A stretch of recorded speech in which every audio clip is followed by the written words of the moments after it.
Hey, Dana, welcome to the vlog. Alright, I'm going to change the cooling line on this. It's pretty basic.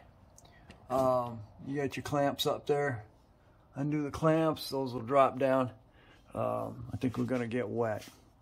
So I got to get a bucket under here. Collect that fluid. We're inside.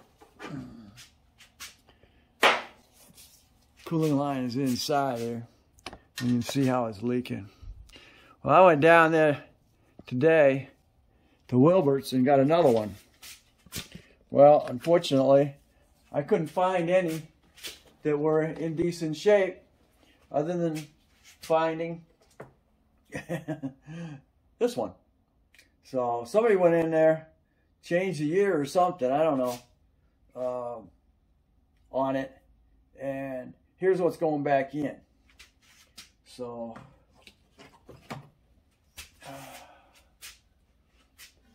I don't get why they put all that and then now they're coming back and only using just a little bit.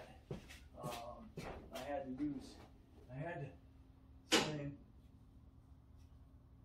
16.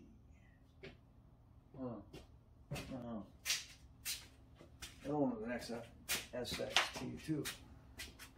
So I don't get why the difference in the size and the distance of the cooling line. But anyway, that's what we're doing right now. This cooling line swapped out. And, good to go. Oh man.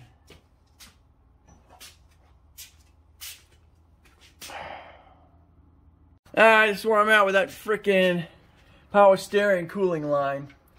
I had to cut them up there because I can't get up there physically to get it. You got a X-Acto knife. You can cut that, which I'm going to have to do tomorrow. Right now I just got it cut away from it. My issue is you're not going to be able to get the line. Get down here. Get the line over the AC line. It's caught over the top of it. You are not bringing that back out this way. So I'm not sure how you're gonna put a long one back in there. Actually, I got a short one, so I don't know about it. This has actually had a long one, so I don't know why we're in that predicament. But I'll chop that off where it's leaking, and then pull it up over it, get the new line in. All right, I lost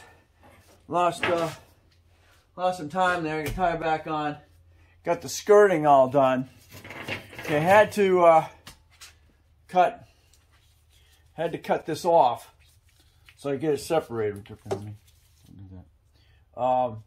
So unfortunately, there's no way to get it out of there without doing that. So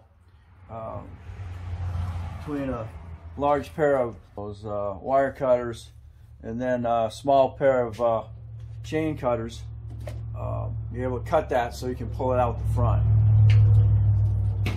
And then putting the other one back in just the same way. I use a X-Acto knife because I cut these off, and then I use the X-Acto knife to cut the rest of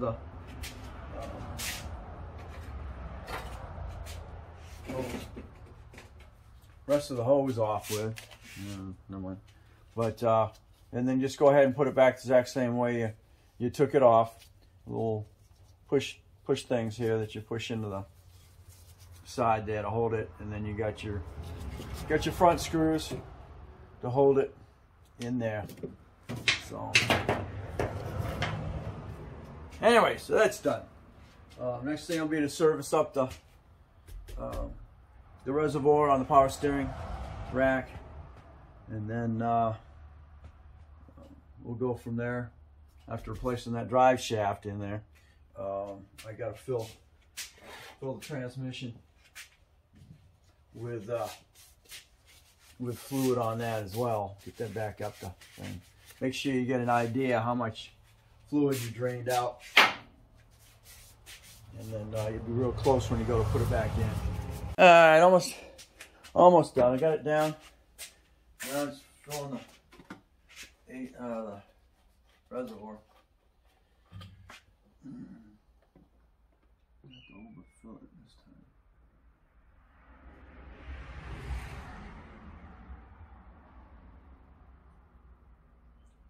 Because of course this time I'm gonna fill the line. Okay.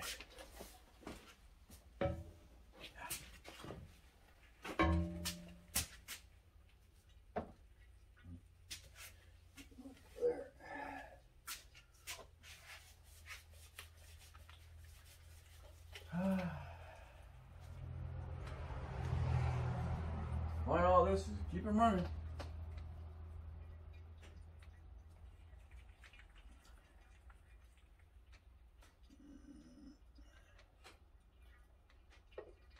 It's going down. And we start it up. Start her up. We'll get the. Nope, I don't remember when she came in, whether it was making noise or not.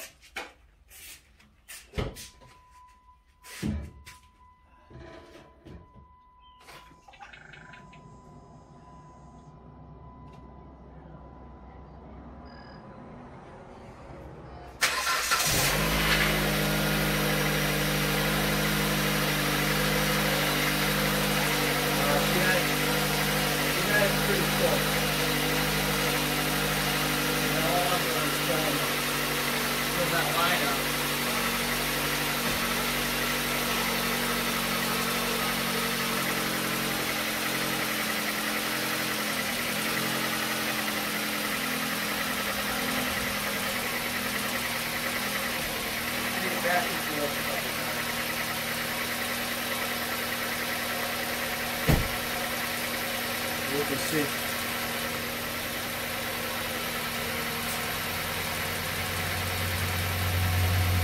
Don't make it.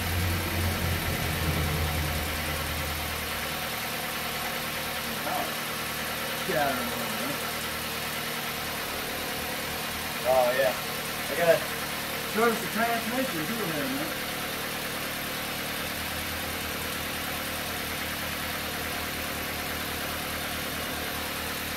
All right, takes care of that. I'll be happy. So I keep putting power steering fluid in every freaking 2 or 3 days.